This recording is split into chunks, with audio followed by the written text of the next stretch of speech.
Bhagavadgita.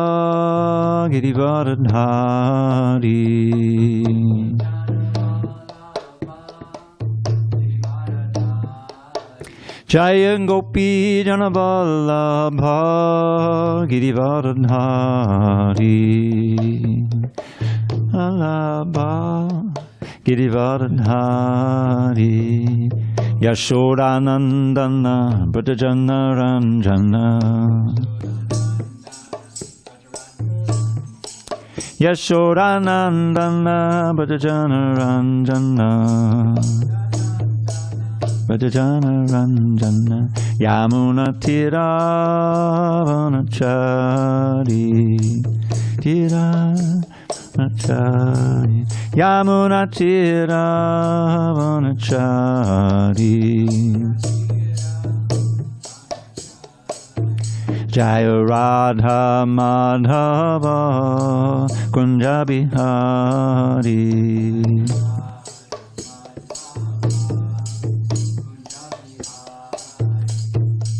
Hare Krishna, Hare Krishna, Krishna Krishna, Hare Hare, Hare Rama, Hare Rama, Rama Rama, Hare Hare, Krishna, Hare Krishna, Krishna Krishna, Hare Hare, Rama, Hare Rama,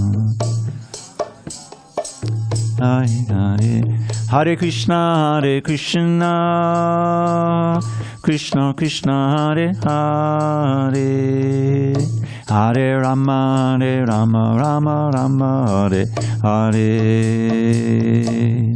Krishna, Hare Krishna, Krishna Krishna, Hare Hare, Hare Rama, Hare Rama, Rama Hare Hare, Jaya Radha Madhava Kunja Bihari, Radha Madhava Kunja Bihari, Jaya Radha Madhava Kunja Bihari.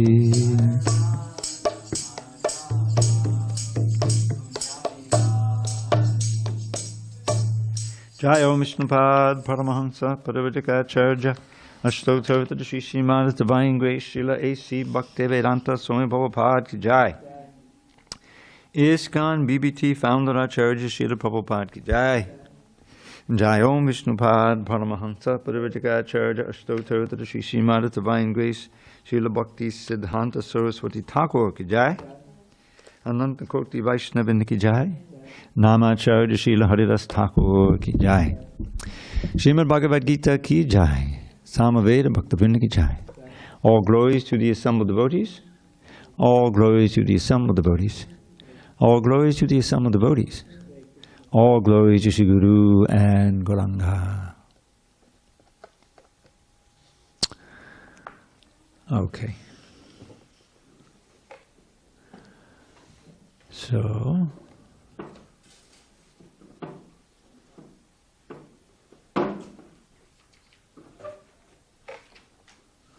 okay. So we're going to have a little special class today on the verses Krishna speaks in the Bhagavad Gita about his appearance. Why he appears. Very important to understand that. Yeah. Beginning on page 190. Om Namo Bhagavate Vasudevaya. Om Namo Bhagavate Vasudevaya. Om Namo Bhagavate Vasudevaya.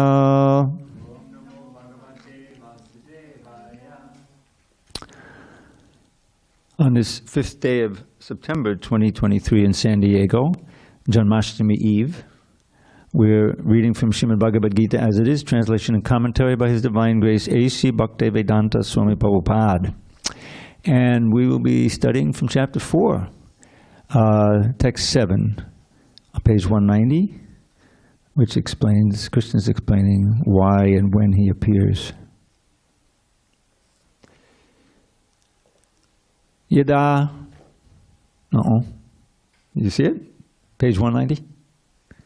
Yada, yada, hi dharmasya, glanir, bhavati, bharata, abhyutanam, adharmasya, tadatmanam, sujamyaham,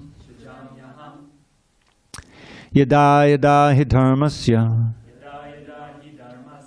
glanir bhavati bharata, abhyutanam adharmasya, tadatmanam sujamyaham, yada yada hi dharmasya, glanir bhavati bharata, abhyutanam adharmasya, tadatmanam sujamyaham, yada yada hi dharmasya, glanir bhavati bharata, abhyutanam adharmasya, tadatmanam sujamyaham. Ishtadev.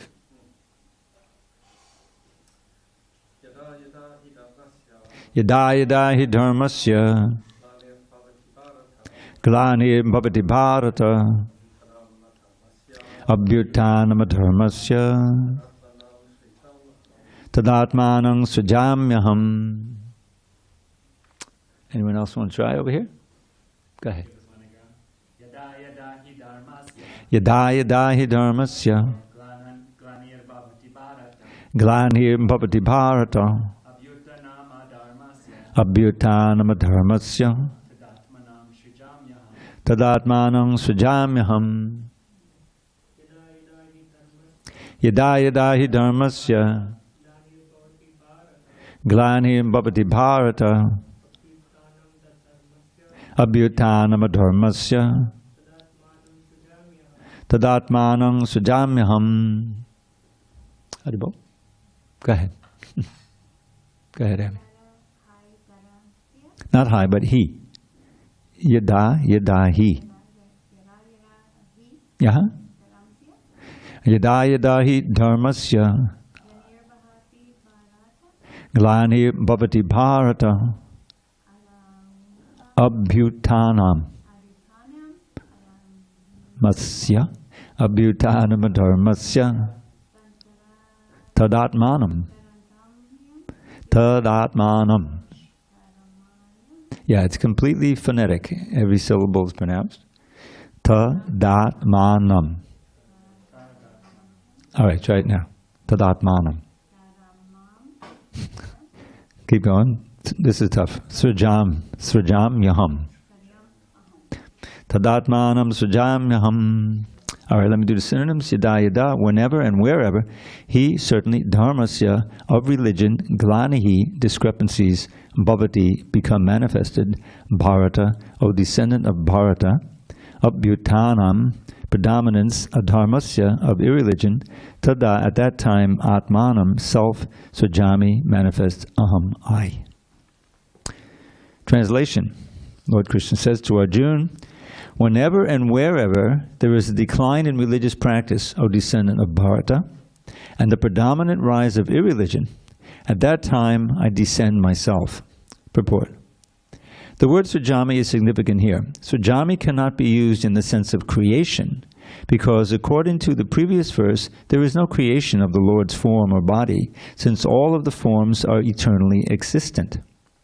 Therefore, sujami means that the Lord manifests himself as he is. Although the Lord appears on schedule, namely at the end of the Dvāpara-yuga of the 28th millennium of the 7th Manu in one day of Brahmā, he has no obligation to adhere to such rules and regulations because he is completely free to act in any way he likes at his will. He therefore appears by his own will whenever there is a predominance of irreligiosity and a disappearance of true religion. Principles of religion are laid down in the Vedas, and any discrepancy in the matter of properly executing the rules of the Vedas makes one irreligious.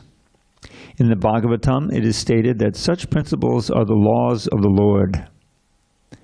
Only the Lord can manufacture a system of religion. The Vedas are also accepted as originally spoken by the Lord himself to Brahmā from within his heart. Therefore, the principles of dharma, or religion, are the direct orders of the Supreme Personality of Godhead. Dharmam tu sakshad bhagavat pranitam. These principles are clearly indicated throughout the Bhagavad Gita. The purpose of the Vedas is to establish such principles under the order of the Supreme Lord. And the Lord directly orders at the end of the Gita that the highest principle of religion is to surrender unto Him only, and nothing more. The Vedic principles push one towards complete surrender unto Him, and whenever such principles are disturbed by the demoniac, the Lord appears. From the Bhagavatam we understand that Lord Buddha is the incarnation of Krishna who appeared when materialism was rampant and materialists were using the pretext of the authority of the Vedas. Although there are certain restrictive rules and regulations regarding animal sacrifice for particular purposes in the Vedas, people of demonic tendency still took to animal sacrifice without reference to the Vedic principles. Lord Buddha appeared in order to stop this nonsense and to establish the Vedic principles of nonviolence. Therefore, each and every avatar or incarnation of the Lord has a particular mission, and they are all described in the revealed scriptures. No one should be accepted as an avatar unless he is referred to by scriptures. It is not a fact that the Lord appears only on Indian soil. He can manifest himself anywhere and everywhere, and whenever he desires to appear. In each and every incarnation, he speaks as much about religion as can be understood by the particular people under their particular circumstances. But the mission is the same, to lead people to God consciousness and obedience to the principles of religion. Sometimes he descends personally, and sometimes he sends his bona fide representative in the form of his son or servant, or himself in some disguised form. The principles of the Bhagavad Gita were spoken to Arjuna, and for that matter to other highly elevated persons, because they were highly advanced compared to ordinary persons in other parts of the world. 2 + 2 = 4 is a mathematical principle that is true both in the beginner's arithmetic class and in the advanced class as well. Still, there are higher and lower mathematics. In all incarnations of the Lord, therefore, the same principles are taught, but they appear to be higher and lower in varied circumstances. The higher principles of religion begin with the acceptance of the 4 orders and the 4 statuses of social life. This is 4 spiritual orders and the 4 statuses of social life, as well as will be explained later. The whole purpose of the mission of incarnations is to arouse Krishna consciousness everywhere. Such consciousness is manifest and non-manifest only under different circumstances. Om Jnana Timirandasya Jnanandana Shalakaya Chakshur Unmilitam Mena Tasmai Shri Gurave Namaha. I was born in the darkest of ignorance, but my spiritual master Srila Prabhupada opened my eyes with the torchlight of knowledge. I offer my humble obeisance unto him and all members of Sri Paramparadi, disciplic succession. So, this 4th chapter, beginning of the 4th chapter, describes when and why Krishna appears. He spoke at the beginning about how he appeared many millions of years ago and spoke the same science of Bhagavad Gita to the sun god for the same reason, so that it would then come down to from Vivasvan to Bhagavata Manu, from Manu to Ikshvaku in human society, for the edification of the people. Because by the powerful force of time, the science of bhakti, of religion, is lost. Evam parampara praptam imam rajarshyo viduhu sakalin hemahata yoga nashtak parampara. The same science, as I taught then, has come down to the disciplic succession, but because of the powerful force of time, it gets distorted, and so I have to renew it. So that's the primary reason here. Now, why is he concerned about Dharma? Because without Dharma, human life is no better than animal life. We have this nice verse from the Hita Upadesh. Hita Upadesh means instructions for the benefit of people. That's the name of the book, and it's a authorized Vedic book. And it's saying, Ahara Nidra Bhayamaitu Nangcha Samanyam Etat Pashubir Ranam Dharmo Hitesham Adhiko Vishesho Dharme Nihina Pashubir Samana. That human beings and animals, you can think like cats, dogs, like that, we share 4 basic principles. Eating, every organism has to eat. Sleeping, reproducing, mating, and defending. Fight or flight, right? So that's there. Now, what distinguishes human beings from animals then? Dharma. Dharma is our intrinsic position, our activity. Just like I often use the example of a chair. We have several devotees sitting on chairs, and it has a certain function. You sit down on it, it supports you, and you're more comfortable than sitting on the floor. But if you sit on the chair and it collapses, it isn't meeting its dharma.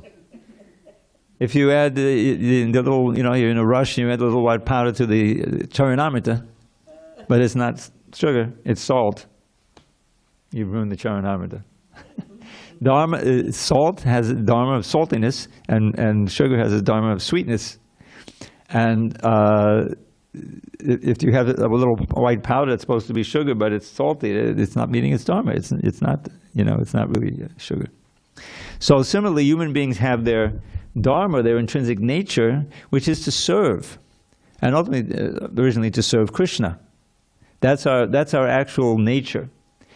When that becomes distorted, we come into this material world, we're serving ourselves, we're serving our family, we're serving our senses, we're serving our, cult, whatever it may be, our illusions, but we're not serving Krishna anymore. Because we turned away from Krishna in the spiritual world and decided that we wanted to try to compete with Krishna. So that's our big mistake. So why does Krishna take the trouble? Because he understands the relationship. He knows that we're his wayward children and that we need help. We need an intervention. And without his help, either directly or through his books, through his representative, we're just going to suffer more and more. So that's why he comes. And the next verse also gives further explanation of that, or what he does when he comes. But this is why we celebrate the birth of Krishna. Now, there's another verse I'm going to share with you, not in the Bhagavad Gita, but from the Srimad Bhagavatam, that it's in the 33rd chapter of the 10th canto, the last chapter describing the Ratsa dance. And he's describing a more intimate reason why he comes. He does many different things at the same time when he comes. This is what it means to be expert. He's the most expert. So this is like, in general, for all the wayward living entities who are suffering because of the demons who are adharmic, he comes and to reestablish dharma and to protect the devotees. So if there's no discussion on this, I'm going to read the next verse. Just a quick question. Yeah, go ahead. But use the... Yes, my apologies. This purport has always perplexed me a little bit. Always, the few times I've glanced at it. So it says, it is not a fact that the Lord appears only on Indian soil, but in the previous sentence it says that all avatars are announced by revealed scripture. And if revealed scripture is only native to the Indian soil, how can it be that an avatar could appear that wouldn't be specified in Indian? It seems like at the most obvious level there's a contradiction. Well, you have to, we're thinking relatively modern times, but before Krishna appeared, like you had the appearance of the boar incarnation. Did he appear on Indian soil? He didn't appear on any soil. He dove into the ocean. There wasn't even in India at that time. So we have to kind of broaden our understanding of Krishna's appearances, or even we have what we call the Purusha avatars. Mahavishnu, he's in the causal ocean. Chirodakshay Vishnu. He's in the Garbha ocean, you know. I mean, so in that way, there's a broader perspective. But it's true that Krishna has a special propensity and special activities when he comes to earth, because he brings the replica of the most, you know, Goloka Vrindavan there, and therefore Vrindavan here, he's able to enact those original pastimes, all attractive pastimes. And ultimately the whole point of the ultimate result of this dharma that we have is to reawaken our eternal love for Krishna. That's explained in the second chapter, first canto. Savai pungsang paro dharmo yato bhaktirat hokshaje. Ahaitukya pratita yatma suprasidati. That phrase, ahoituki and pratita, is very important. Ahoituki means without any material motive and uninterrupted. That's what's going on in the spiritual world. No material motive. Nobody does anything there just for their own sense gratification. Everything that's going on is you know, sometimes it's a very elaborate play, and you know, it's like a drama. And like for instance, Radharani is married there, and her mother-in-law is very protective of her because she knows she has some affection for Krishna, but she wants him to concentrate on her son. So there's all of these wonderful, oftentimes humorous pastimes that occur where Krishna, like somehow or other, there was a gift box that was given to Jatila, who's his Radharani's mother-in-law, the mother of her husband, so-called husband. So she brought that box brought in, but Krishna had snuck into that box, and so she's bringing Krishna right into the room where Radharani is sleeping. You know, and she's going to open up the box and find the goods tomorrow. But there's Krishna, he comes out, and they go out in the forest, you know, like that. So that's very advanced. That's like, but that happens on earth. That you know, that happens in the Vrindavan on earth. So in that sense, you know, he's appearing in Bharata Barsha. But you have to broaden your scope. There's all these other avatars that come for a specific purpose, Leela avatars, and they're also avatars of Krishna. But it's not necessarily on what we now call Indian soil, you know. All right, let's read the next one, because this is kind of, these two verses go together. Text 8. Paratranaya sadhunam vinashaya cha dushkritam dharma sangstapanartaya sambhavam yuge yuge. To deliver the pious and to annihilate the miscreants, as well as to re-establish the principles of religion, I myself appear millennium after millennium. Purport. According to the Bhagavad Gita, a sadhu or holy man is a man in Krishna consciousness. A person may appear to be irreligious, but if he has the qualifications of Krishna consciousness wholly and fully, he is to be understood to be a sadhu. And dushkritam applies to those who do not care for Krishna consciousness. Such miscreants, or dushkritam, are described as foolish and the lowest of mankind, even though they may be decorated with mundane education. Whereas a person who is 100% engaged in Krishna consciousness is accepted as a sadhu, even though such a person may be neither learned nor well-cultured. As far as the atheistic are concerned, it is not necessary for the Supreme Lord to appear as he is to destroy them, as he did with the demons Ravana and Kamsa. The Lord has many agents who are quite competent to vanquish demons. But the Lord especially descends to appease his unalloyed devotees, who are always harassed by the demoniac. The demon harasses the devotee, even though the latter may happen to be his kin. Although Prahlad Maharaj was the son of Hiranyakashipu, he was nonetheless persecuted by his father. Although Devaki, the mother of Krishna, was the sister of Kamsa, she and her husband, Vasudeva, were persecuted only because Krishna was to be born of them. So Lord Krishna appeared primarily to deliver Devaki rather than kill Kamsa, but both were performed simultaneously. Therefore, it is said here that to deliver the devotee and vanquish the demon, miscreants, the Lord appears in different incarnations. In the Chaitanya Charitamrita of Krishnadas Kaviraj, the following verses, Madhya 20, 263 to 264, summarize these principles of incarnation. Srishti hetu ye murti prapanche avatare, se Ishvara murti avatar nama dhare, mayatita paravyome sabar avasthan, vishwe avatare dare avataranam. The avatar, or incarnation of Godhead, descends from the kingdom of God for material manifestation. And the particular form of the personality of Godhead who so descends is called an incarnation, or avatar. Such incarnations are situated in the spiritual world, the kingdom of God. When they descend to the material creation, they assume the name avatar. Close quote. There are various kinds of avatars, such as Purusha avatars, Guna avatars, Lila avatars, Shakti Avesh avatars, Manvantara avatars, and Yuga avatars, all appearing on schedule all over the universe. But Lord Krishna is the primeval Lord, the fountainhead of all avatars. Lord Shri Krishna descends for the specific purpose of mitigating the anxieties of the pure devotees, who are very anxious to see him in his original Vrindavan pastimes. Therefore, the prime purpose of the Krishna avatar is to satisfy his unalloyed devotees. The Lord says that he incarnates himself in every millennium. This indicates that he incarnates also in the age of Kali. As stated in the Srimad Bhagavatam, the incarnation in the age of Kali is Lord Chaitanya Mahaprabhu, who spread the worship of Krishna by the Sankirtan movement, congregational chanting of the holy names, and spread Krishna consciousness throughout India. He predicted that this culture of Sankirtan would be broadcast all over the world, from town to town and village to village. Lord Chaitanya, as the incarnation of Krishna, the personality of Godhead, is described secretly but not directly in the confidential parts of the revealed scriptures, such as the Upanishads, Mahabharata, and Bhagavatam.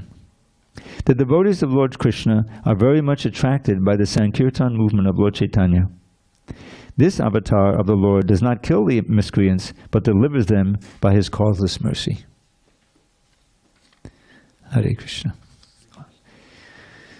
So, here we have a further explanation. And he certainly comes in order to reestablish Dharma. That's one of the three reasons. Dharma Sangstapanartaya. But Paratsanaya Sadhunam, to directly protect the devotees. Now, if you study Krishna's Leela, his childhood Leela in Vrindavan, there's always these demons being sent by Kamsa, right? You've got Putana is first, and you got Shakatasura, you got the cart demon, and then Trinavarta, and then there's Bakasura, Agasura, and Pralambasura. There's all these asuras. And Krishna, or through Balaram, he also kills them. Like Pralambasura was killed by Balaram, Dhenukasura, the donkey demon. Krishna also killed some donkey demons, you know. So each of these is you can imagine, you know, they're out there playing and herding the cows simultaneously. And all of a sudden, this big stork appears and swallows Krishna, takes him in his beak. And the devotees, they're shocked. The boys are shocked. They're about ready to faint. But then he coughs him up. Krishna comes out. He got a little hot in there. And the next thing you know, he's big. You know, he's huge, like as big as the ceiling here, and this little medium-sized Krishna. But he takes his beak and he pulls it and he splits him apart. You know, oh, what a relief! What a miracle! You know, and Balaram, everyone embraces Krishna. And that's what you find in Vrindavan Leela. Krishna's in this human-like form, and so he seems to be frail and delicate, and that's very important because it evokes the most anxious-filled love of his mother. His mother always, he's not wearing any shoes. He's walking on the bare path in the forest. There's all these little, you know, stones and roots and everything. So she's all in anxiety. What's going to happen? And every day there's something like that happens. You know, that the boys come back and say, "Oh, this big demon came and Krishna killed him." You know? So this brings to mind the other verse I wanted to read for you, which is not in the Bhagavad Gita, but Krishna is revealing a more intimate reason for why he appears, because he does a lot of different things at the same time. Anugrahaya, this is text 36 of chapter 33 of the 10th canto. It's at the very end of the whole description of the rasa dance. which is kind of the crown jewel of the 10th canto. Anugrahaya bhaktanam manusham dehamastitaha bhadate tagdrishi krida yashudva tatparo bhavet. When the Lord assumes, this is Shukadeva describing the Purikit, when the Lord assumes a human-like body to show mercy to his devotees, he engages in such pastimes as will attract those who hear about them to become dedicated to him. And let me read this little purport here. Srila Jiva Goswami explains in this connection that when Lord Krishna descends to this world in his original two-handed form, out of kindness, he manifests that form in a way his devotees conditioned in human society can perceive and understand.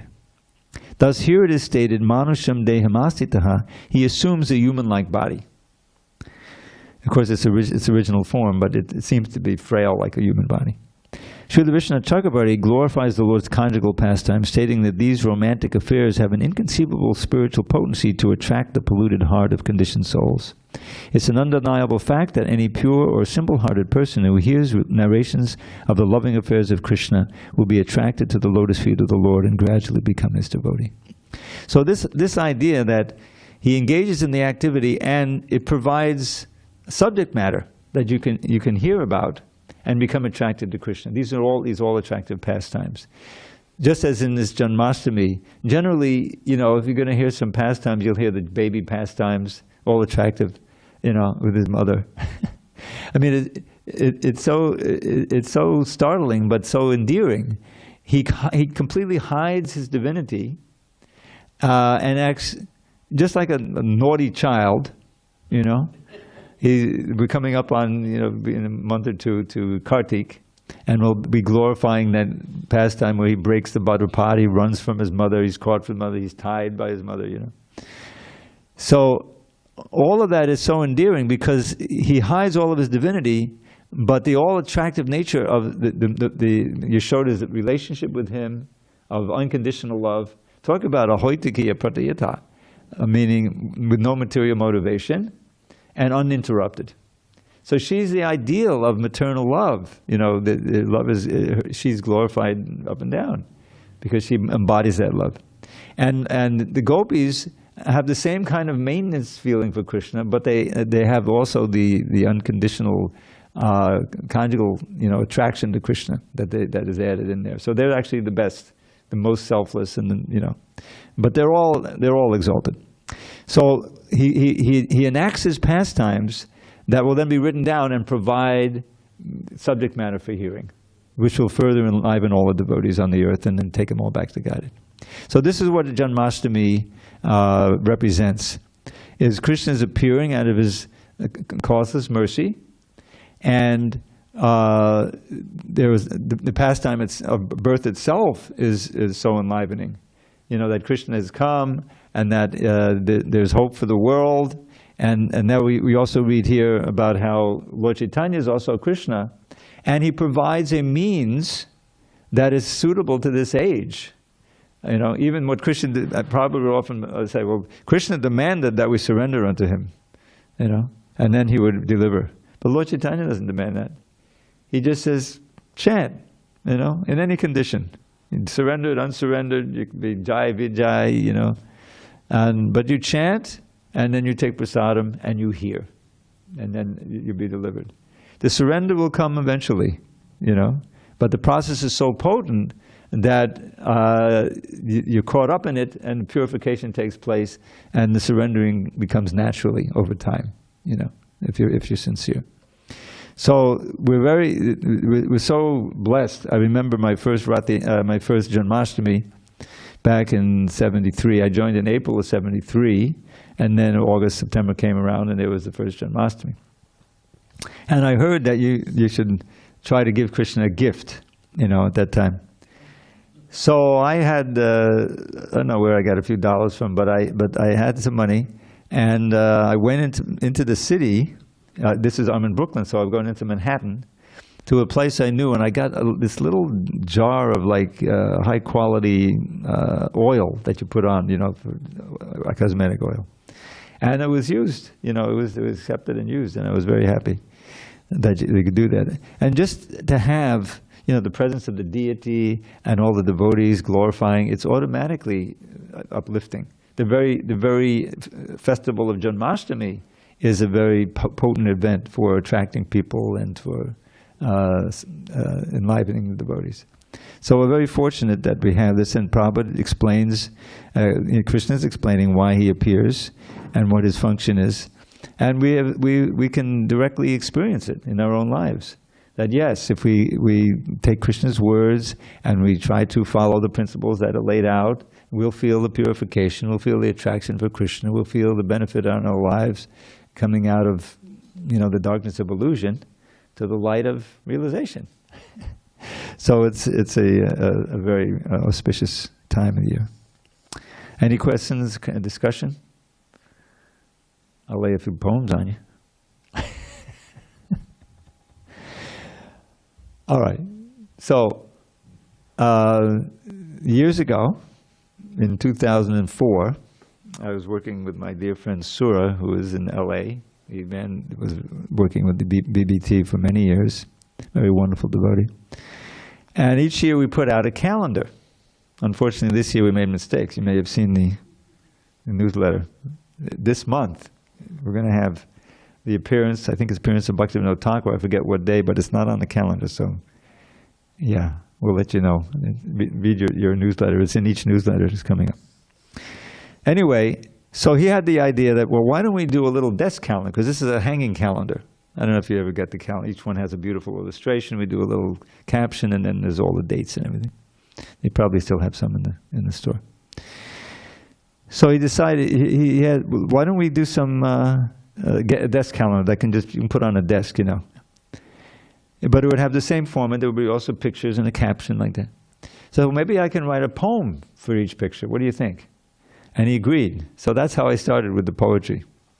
So I'll give you a few poems from that. And the pictures are so famous, I'll just describe them. You may be able to visualize them. I don't have a sample.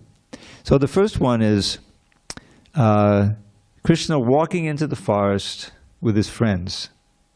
And the cows are all around him. There's one calf that is nuzzling up in this way, And the gopis are all watching. This is the Venu Gita, chapter 21 of the Srimad Bhagavatam. Venu Gita means the song of the flute. The gopis are at home. Krishna goes into the forest. They're singing about him. And this way they're remembering him.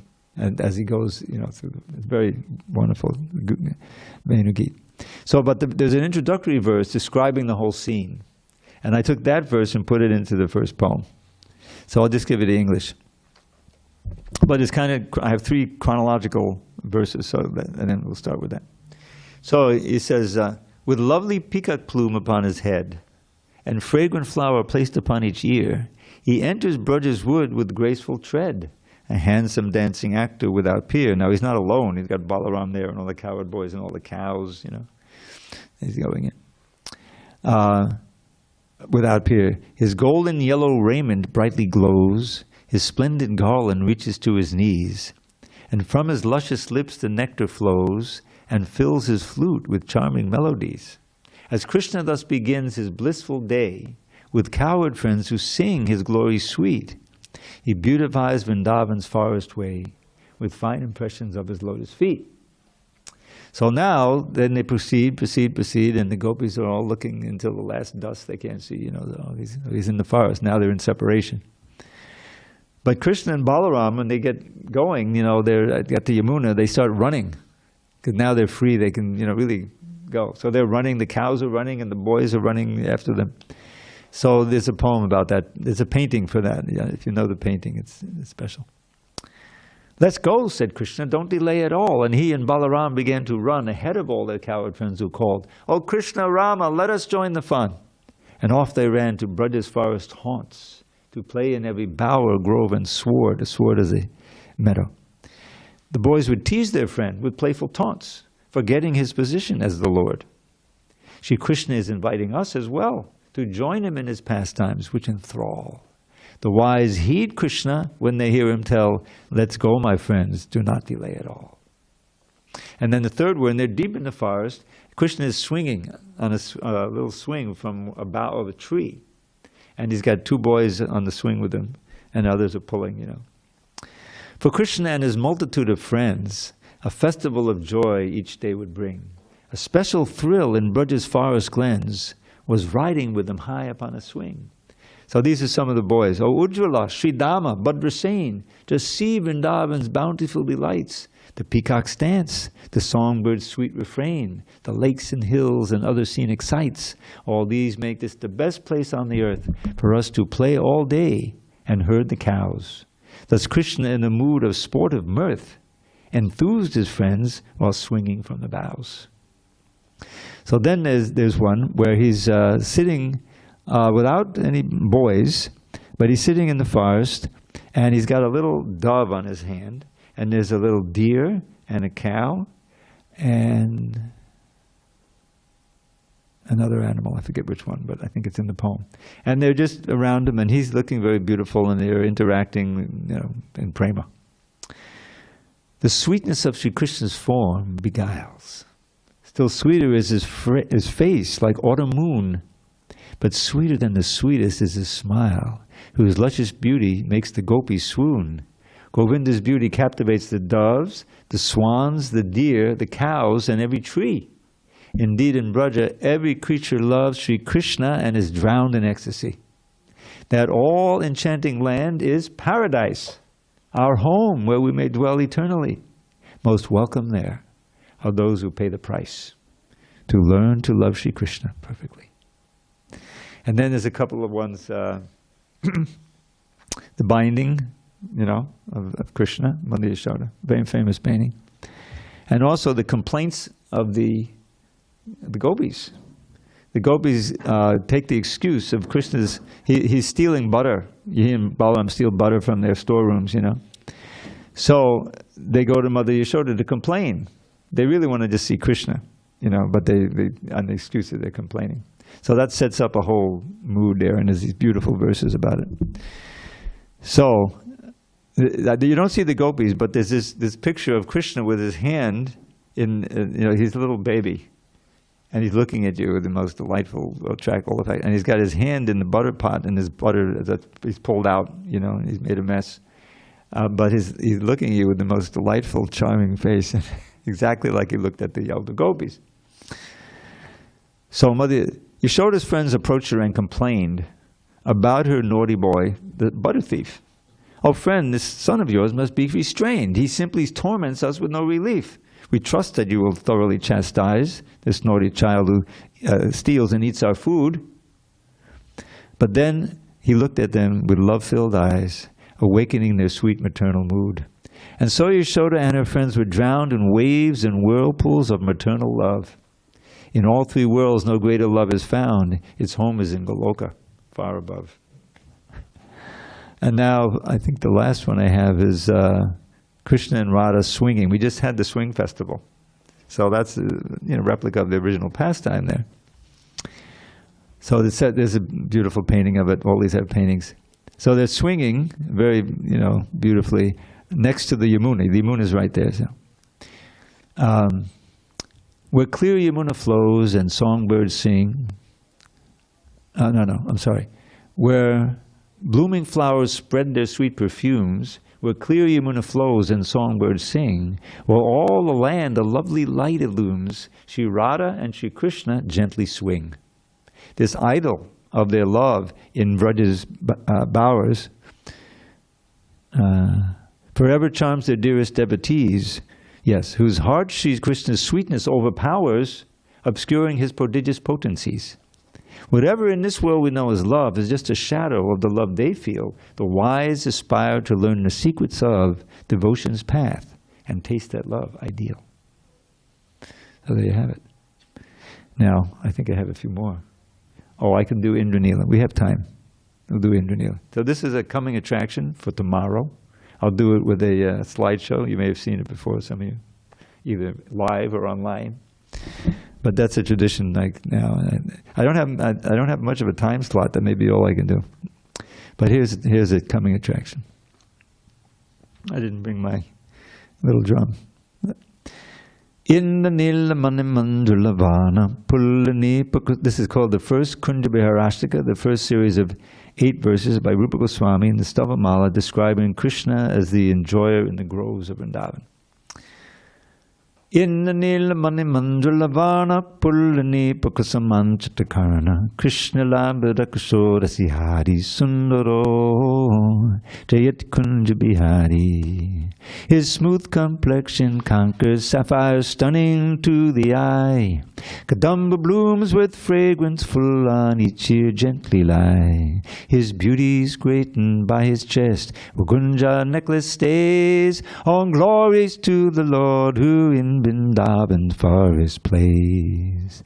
Radhika Vadana Chanda Chakora Sarva Ballava Vadudati Chora Chacharicha to the Tanchata Chari Charuto Jayati Kunja Bihari Jayati Kunja Bihari. Chakora longing for the moon of Radha's radiant face, a thief purloining patience from the cowherd's wives apace. His expert rhythmic dancing winning all the gopis' praise. All glories to the Lord who in Vrindavan forest plays. Sarvatak Patila Kaulaka Pava Dwangsanena Ritabasa Bhagava Goshta Rakshanakate Giridhari Leelaya Jayati Kunja Bihari.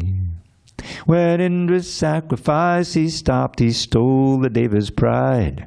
By playfully uplifting Giri Govardhan to hide his friends and cows beneath the hill for 7 nights and days. All glories to the Lord who in Vrindavan's forest plays.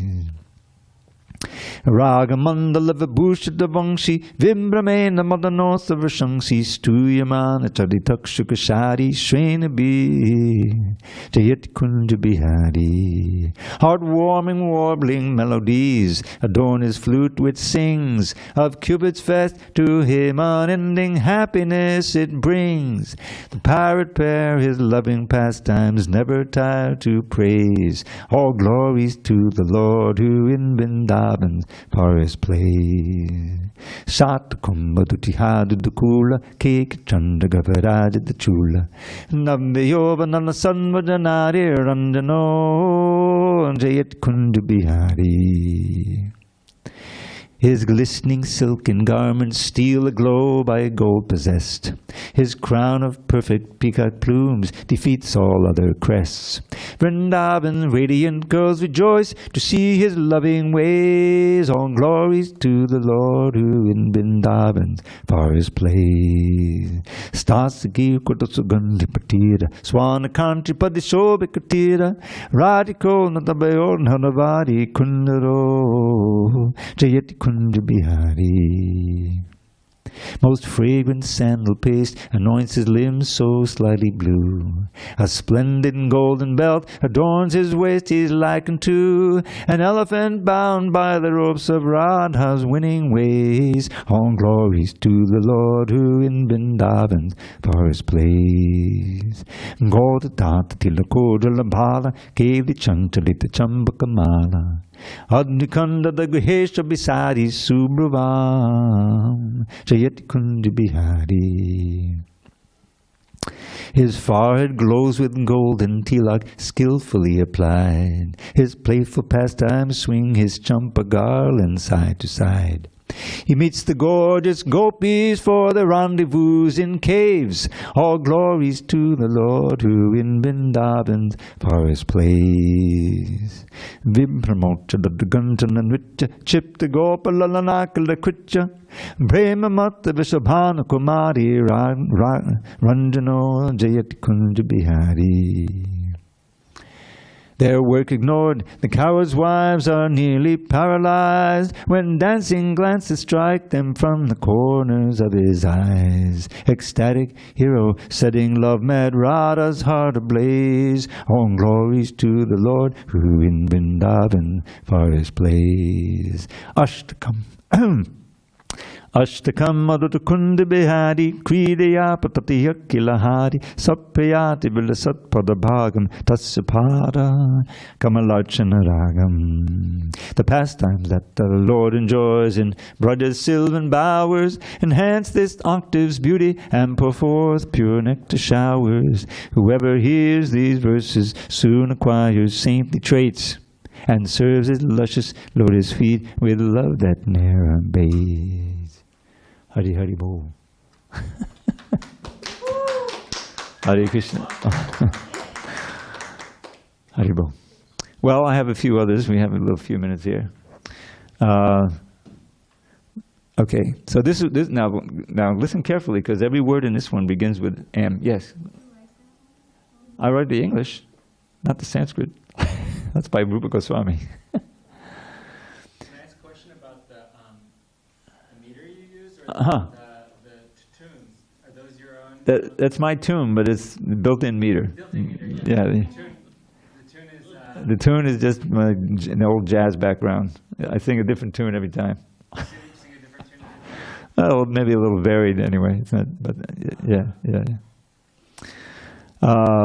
Now, what? All M's.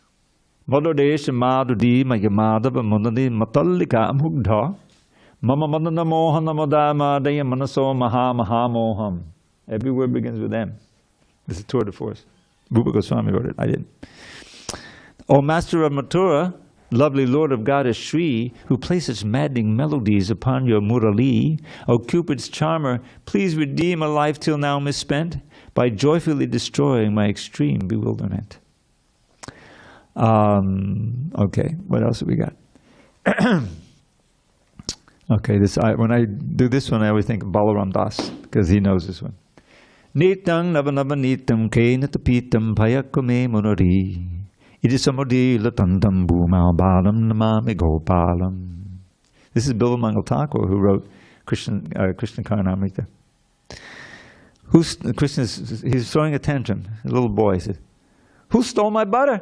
Who drank my milk? And where can my flute be found?" I bowed to the cowherd child who shouts these words as he rolls on the ground.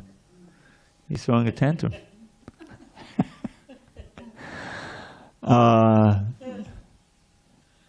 Okay, so this is a prayer whenever we greet the deities, I'm in Radha and Krishna there, I always chant this one first. Then there's some others I chant that I don't have poems to, but Pashupala Vedenya Nandano Vadametang Maharata Start again. Pashupala Vedenya Nandano Vadametang Maharata Yeyubam Bhavatu Panayo Bhave Bhavatori Vipadam Vajeshume. O Radha Krishna, children of the best of cowherd men, this single boon I beg from you again and yet again. In all the countless births my endless sins will make me meet. Let all my love flow toward your luscious, lustrous lotus feet. Queen Kunti. Tvaya mehananya vishaya matir manabhute sakrit ratamun vahatarandha gange baugamadhanvati. O Madhava, please ever fill my mind with thoughts of thee, not any other kind. As Gandhi's torrent flows into the sea, let all my love flow constantly to thee. Near the end of the Krishna Karnamrita, Jaya Jaya Jaya Deva Deva Deva Chubhavana Mangala Divyanama Deha, and Jaya Jaya Jaya Deva Krishna Deva Shavana Manonaya Nama Tavatara. O glory, glory, glory, Lord, O glory unto thee, who with thy holy name bless all three worlds and set them free. O glory, glory, glory unto thee, O Krishna Dev, whose nectar floods our ears and eyes and hearts in endless waves. Hari Hari Bol. Now, we wouldn't be complete unless I gave you at least a couple of verses from the Shikshastika. We have about 2 minutes. So, the first verse is foundational for the whole movement. Cheto darpanam arjanam bhavamahadavagni nirvapanam shreya kaidavachandika vatadanam vidyavadu jivanam. Anandam buddhivardhanam padipadam purnamita swadanam sarvatmasnaparam padam vijayate Shri Krishna Sankirtanam. All glories to the chanting of Sri Krishna's holy names, which easily extinguishes samsara's blazing flames by polishing the lust-encrusted mirror of the heart. That chanting is the waxing moon and knows the secret art of causing the white lotus of good fortune to unfurl its petals far and wide throughout this bleak and blighted world. Of transcendental knowledge, which will take us to life's goal, the chanting of the name of Krishna is the life and soul.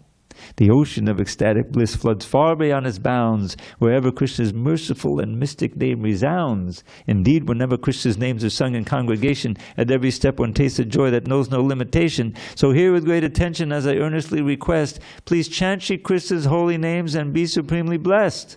The soothing nectar of the name will bathe your consciousness, bestow pure love for Krishna, and eradicate distress. Nam namakari bahudani sarva shaktis tatrapitani yamitak smarane nakala etadrishi tava kripa bhagavan mamapi durdaiva midasha mahajaninanuraga. Krishna, Govinda, and Keshava too, your names have no end, and in each of them you have invested your potencies, leaving none out. Whenever we want, we can chant them without the slightest restriction of time or of place. O Lord, who can fathom your infinite grace, yet I am so wretched, devoid of all shame, that I haven't developed a taste for your name. How to develop the taste? And then we'll have to end here. Trinada bisunichena, toro rapisahishnuna, amanina manadena, kirtaniya sadaharihi. More humble than a blade of grass, more tolerant than a tree. To think all praise belongs to others, none belongs to me.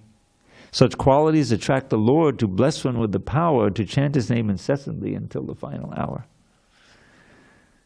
Okay, one more. Ainandatanu jikingaram patitam mam vishame bhavam mudho kripaya tavapada pankajas titadhuli sadusham vachindaya. Your servant for eternity, I lost my true identity and fell into this horrid sea of birth and death, O Lord. O Nanda's son, please hear my plea. By your sweet grace consider me a speck of dust upon your lotus feet forevermore. Gaur Premanande, Hari Hari Bol.